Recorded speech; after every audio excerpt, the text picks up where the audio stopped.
Good afternoon, it's Nicholas from Gandora Gaming, and I bring you guys my Labyrinth deck profile post DarkWing Blast. I'm super happy to go over this deck with you all. Lady Labyrinth of the Silver Castle is an amazing new card that really do shake up the meta. She is a badass monster that's really going to make control decks a lot more powerful. Do I think that the control is the meta right now? Absolutely not. I think combo is the way to go. Tier and Splite are still too dominant. But we did definitely get some new cards from Darkwing Blast that definitely help. Lady Labyrinth of the Silver Castle is definitely one of them. So let's just go straight into this. Without further ado, this is my Labyrinth deck profile. So first things first, we play 2 Lady Labyrinth of the Silver Castle. She is a phenomenal boss monster. Basically, she has the effect where basically, while there's a set card on the field, she is immune. She can't be targeted by card effects, I believe. That is a correct saying, which is really strong. And then, if a Labyrinth card or a trap card is activated, she special summons herself from the hand in defense position, which is really powerful. And then she has the effect where when a trap card is activated while she's on the field, that removes a monster. Basically, she has the quick effect, set a trap directly from the deck. It only uses the effect once per turn, which is a really powerful effect. The fact that she's an untargetable boss monster with 3,000 attack, 2,900 defense, that allows you to quick play, set a trap every turn, is really strong. So she definitely becomes the center point of this deck. And overall, she's your game ender. You're pushing to put her on the field in order to push for game, which is really powerful. We also still do play 2 Lovely Labyrinth to the Silver Castle. Personally, I actually prefer Lovely over Lady, just for the simple fact that Lovely Labyrinth says your opponent can't respond to your normal trap effects, which is really powerful. If the combo you want is to have both on field with a whole bunch of trap cards, that is so powerful against your opponent because they can't respond to it. It doesn't matter how many negates they have. If Lovely Labyrinth is on the field, they can't respond, and you just remove their field, which is fantastic. Lovely Labyrinth is also a really powerful card, where basically it has the effect where once per turn you can target one normal trap in grave, and you get to set it, but of course you can't activate it that turn because you just set the trap. Second effect, where a normal trap removes a monster from the field, you can quick effect destroy a card on the field or hit your opponent's hand, which is really powerful. It's less good against tiers because you destroy a card in their hand, you might trigger a tier, so it's not really the greatest against them, but against a deck like Splite, just randomly destroying cards is a really powerful effect that you get to do every turn. Really strong boss monsters. Now it's time to go over Aria. So Aria is our must of 3 of in the deck. She is amazing on normal summon or special summon. Basically, she gets to add 1 Labyrinth card from your deck to your hand, which is fantastic. And then she also has an effect when a normal trap removes a monster from your opponent's field to grave. It has the effect where you draw 1, and if the trap card is set at this turn. Really powerful effect. And if it's not a trap, you just add it to hand, which is really solid. Really powerful card, and overall a must of 3 of. We also play 1 Ariane, the Labyrinth Servant. She was a 3 of in our original build, but she's a little bricky. You don't want to see too many monsters in hand, and this deck is already very monster heavy. So Ariana is great for the simple fact when this card is normal or special summon, you could send 1 set spell or trap from your field to grave in order to basically special summon a Ariana from deck, which is fantastic. And then Ariana will of course trigger, hopefully. And not to mention, she also has the effect where if this card is in your hand, you also special summon basically the same effect as her. When a trap bounces a card, basically the effect where you have to draw 1 and then either set it or just keep it in hand, which is quite fantastic. Really powerful card, and it's a really good one of. Now we go on to our Labyrinth cards, which are 2 Labyrinth Chandelier. This is a really powerful card. Basically, once per turn, you can send this card from your hand to grave and discard 1 other card. Sadly, you do have to discard a card, but hey, maybe you can play Dangers. You can trigger off the danger effects, but no, sadly not. But it has a really cool gimmick where basically you have to set a Labyrinth spell trap directly from the deck. And then if a monster is removed from the field by a normal trap, while this card is engraved, you can add this card back to your hand, which is really good. Just for getting your main traps in motion, which is fantastic. We also do play 2 Stovey.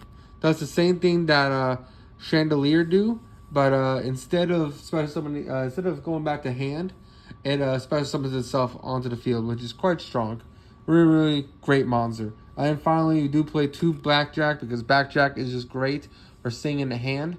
Because not only is it a good normal summon that you can link off, but also, if you have it in hand with a Stovey or a Chandelier, you can not only shape your hand, but you can banish the Blackjack during your opponent's turn in order to set a trap directly from the deck, which is quite strong. A really, really great card, and a must-have 2 of in the deck. Now we go on to our spells, which there isn't that many. We have our 2 Labyrinth. This card is phenomenal as a field spell. It doesn't do what I wanted to do, which I wish it said search a Labyrinth monster on activation. This card would be amazing if it did that, but it doesn't. But instead, it has the effect where basically, if you activate the effect of a Welcome Labyrinth normal trap, you gain the additional effect of destroying another card on the field, which is fantastic.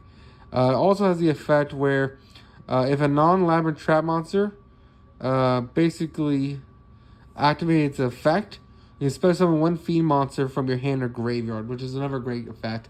And it's your way of how you're summoning out these 2 directly from the deck in hand. Or grave, which is fantastic. Now we gotta go over our Pot of Extravagance, because our extra deck does not matter in this deck. Really great card. Drawing 2 is always fantastic. And that is it for our spells. Now it's time to go over our trap cards. So now for our trap cards. We play 3 Welcome Labyrinth. Welcome Labyrinth is an amazing card. Special summons a Labyrinth directly from the deck. And then, because of our field spell, it allows us to pop a card, which is fantastic. Not to mention, Welcome Labyrinth also has the effect where basically it can reset itself onto the field if a normal trap causes a monster on your opponent's side of the field to leave the field, which is a really, really powerful effect. And overall, just a really, really great card. Next, we talk about our 2-ofs. We play 2 Dimensional Barrier because we want to say no to extra deck monsters.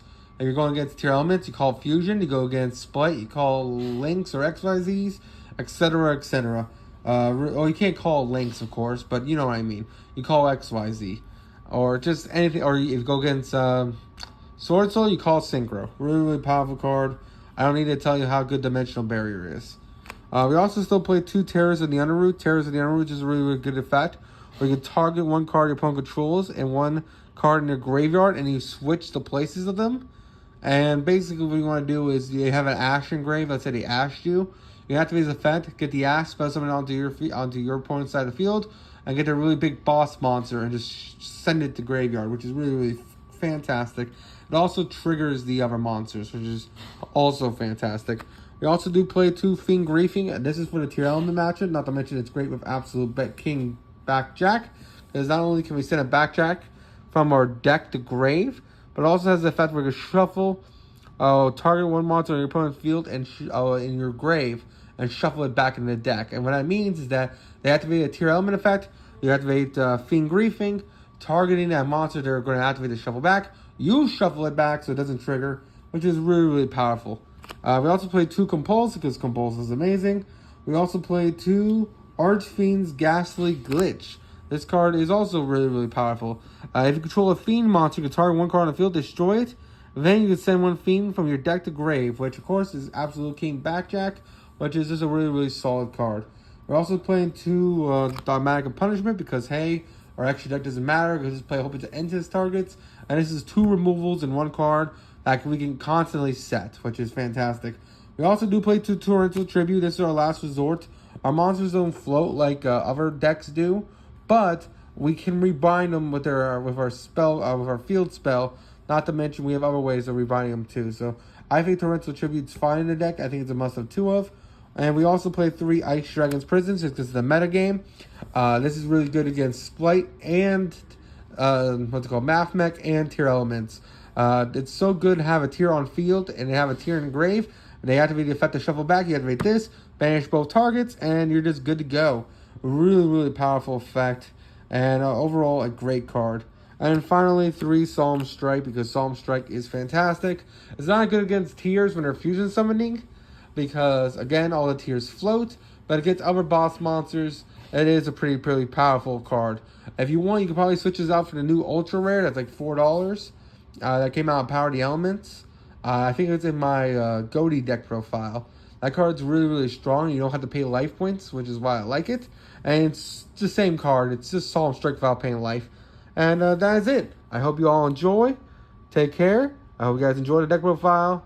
And see you all in the next one. If you're worried about extra deck, just play a whole bunch of Entis and a whole bunch of Ghost Bell targets. I guess Ghost Reaper and Renter Terry targets. Anyway, you all take care. Don't do anything stupid. See you all in the next